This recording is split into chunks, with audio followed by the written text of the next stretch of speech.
घर की मुर्गी डाल बराबर आलेच कोणतरी काहीतरी, हा काही शासकीय उपक्रम नाही, त्याच्यात काही टीएडी आम्हाला कोणाला मिळणार नाही. तेव्हा ही एक संधी आहे, सुवर्ण संधी. कधी कधी आपण खूप काही गोष्टी लाईटली घेतो. हा आम्हाला हे माहिती आहे, आम्हाला हे माहिती आहे, पण आपली परिस्थिती काय, तर ते पुढचं ते सांगतील काय. आणि म्हणून एक ज्ञानी माणूस, शासनाचा एक लोकप्रतिनिधी किंवा राज्य शासनाचे ते आज एका खादी ग्रामोद्योग महामंडळाचे सभापती आहे, त्यांना राज्यमंत्री दर्जा वगैरे मी त्या मुद्द्यात बोलत नाही. पण असा एक माणूस एका आपल्या गावात येतो, येण्याची गरज नाही आपल्या गावात, आपल्या गावात त्यांना यायची गरज आहे अशातला भाग नाही. परंतु निव्वळ एक आपलं कुठंतरी नातं आहे, किंवा मी म्हणेन आपलं भाग्य आहे की असा एक माणूस सांगायला आला.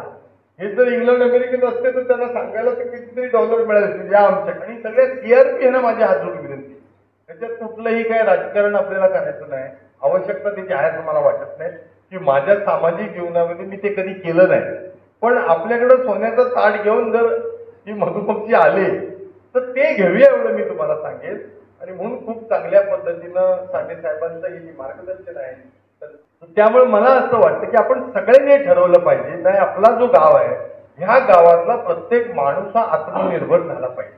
आत्मनिर्भर ते कुटुंब स्वतःच्या कमाईवरती आपलं स्वतःचं जीवनमान आणि त्याचं मुलाचं शिक्षण असेल सगळं त्याच्यातून भागू शकतं, अशी ताकद ह्या एका मधुमक्षिका पालनात आहे. एका मुला महिलांचं त्याच्यामध्ये चांगल्या प्रकारे पोटेन्शियल आहे, आणि दुसऱ्या मुला आपला आंबा, काजू आणि नारळ. आता त्याला एकच भीती फक्त आहे, आंब्यावर फवारणी मारण्याची औषधं. त्याच्या बाबतीत हळूहळू आपण बघू, हे सांगतील, काळजी घेतली, प्रिव्हेन्शन घेतलं तर सगळ्या गोष्टी होऊ शकतात. नाही याच्यातला काही भाग नाही, म्हणून तेवढी मात्र काळजी घेऊया. जसं आपण मोठा प्रकल्प सिंधुदुर्ग होऊ शकेल असे कितीतरी विषय आहेत. आता आपण त्या खोलात नको जाऊया, पण हा एक अभ्यासाचा विषय, काळजीचा विषय की कोकणात का मधमाशी पालन होत नाही.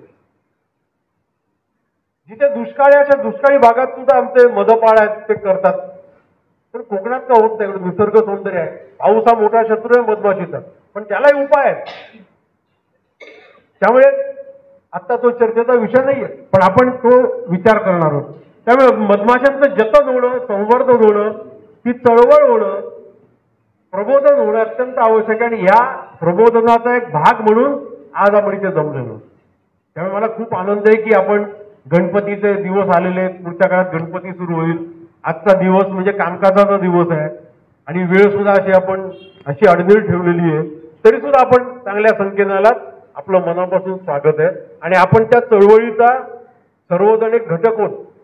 आज आपण ती चळवळ जी मधमाशी जी आहे ती आपण ती पुढे नेऊया आणि आपल्या गावात काही ना काही आपण करून दाखवू. म्हणजे मी तर नेहमी घोषणा करतो की काही बाळासाहेब गाव तिथे एसटी, आता सरकारची घोषणा असायची, मी म्हणतो गाव तिथे मधपेटी असली पाहिजे. आज महाराष्ट्रात एवढी गावं आहेत, पण फक्त 3 ते 4 हजार गावात मधपेट्या आहेत. अत्यंत दुर्दैव. त्यामुळे जिथे गाव तिथे मधपेटी, जिथे ग्रामपंचायत तिथे मधपेटी, असं जर आपण ठरवलं तर ही चळवळ वाढेल. त्यामुळे आपल्या ग्रामपंचायतीने ठरवलं की आम्ही एक पेटी आमच्या ग्रामपंचायतीच्या आवारात ठेवू. असं प्रत्येक ग्रामपंचायतीने ठरवलं तर जेवढ्या ग्रामपंचायती आपल्या महाराष्ट्रात आहेत त्या प्रत्येक ग्रामपंचायत केवढं मोठं आंदोलन, केवढं मोठी चळवळ उभी होईल. त्यामुळे आपल्या सर्वांनी विचार केला पाहिजे. आपण प्रत्यक्ष सादरीकरण संपल्यानंतर तुम्हाला याचं महत्व आणखीन पटेल. पुढे बघा, जगातील सर्वात संशोधन झालेला कीटक आहे. आता मधमाशीची वैशिष्ट्य बघा, आपल्याला माहिती नसतात. मधमाशीला 5 डोळे असतात. 5 डोळे, आपल्याला 2च आहेत, मधमाशीला 5 असतात. माहिती आहे किती जणांना माहिती होतं? 5 डोळे असतात आणि इंग्रजीला अल्ट्रा व्हायलेट रेज म्हणतात. अतिनील ज्याला किरण असतात, हे किरण ती बघू शकते. त्यामुळे तिला 5 डोळे असतात, 6 पाय, कीटक असल्यामुळे 6 पाय असणारच. 2 पोट असतात, आपल्याला एकच पोट आहे, ते सांभाळता सांभाळता आपली नाकीनं होते. तिला विचारलेलं 2 पोट आहे. बघा म्हणजे आपल्याला माहिती नसते. एक खाण्यासाठी आणि एक फुलातला मकरंद जो असतो सगळ्याचा साठवण्यासाठी, अशी 2 पोट मधमाशीला असतात. एकमात्र कीटक जो डंख मारल्यावर मरतो. जगातला एकमात्र कीटक आहे, तुम्हाला मधमाशी चावली की ती बिचारी मरते, तिला दुसरा पर्याय नाही. बाकी तुम्ही मुंगी काय किंवा कुठचा डोंगळा काय, तुम्ही डास काय, तुम्ही मारला तरच तो मरतो, बरोबर, नाही तर रक्त पिऊन निघून जाईल. मधमाशी बिचारी अशी की ती एकदा लागली की तुम्ही ती मरणारच बिचारी. तर एकमात्र कीटक आहे जो चावल्यावर मरतो. एका सेकंदात 200 वेळा ती पंख फडफडते. एका सेकंदात 200 वेळा. बघा काय तिचा वेग असेल पंख फडफडवण्याचा. नंतर मधाचं पोळं असतं मधमाशाचं, किंवा आता जी पेटी आणलेली आहे ती पेटी एक प्रकारे वायुविजन म्हणजे एसी कसं काम करतो आपण, आता आपल्याला इथं गरम होत आहे तर मधमाशीला सुद्धा गरम होतं गरमीत. पण तिला देवाने असं काही तिला हे दिलेलं आहे, अद्भुत असं तिला शस्त्र दिलेलं आहे, किंवा एक तिला असा एक मोठा जादू तिच्याकडे दिलेली आहे की ती बाहेर समजा 26 डिग्री वातावरण असेल आणि तिला 24 करायचं आहे तर ती पंख फडफडून ती 24 वर आणते आणि थंडीच्या वेळेला उलट करते. जेवढी गरमी पाहिजे तेवढं ती आणते. म्हणजे नैसर्गिक वायुविजन, नैसर्गिक एसी. तिला गरज लागत नाही, एवढं तिला देवाने तिला हे दिलेलं आहे. नंतर एक मधमाशी 50 ते 100 फुलांवर भ्रमण करते.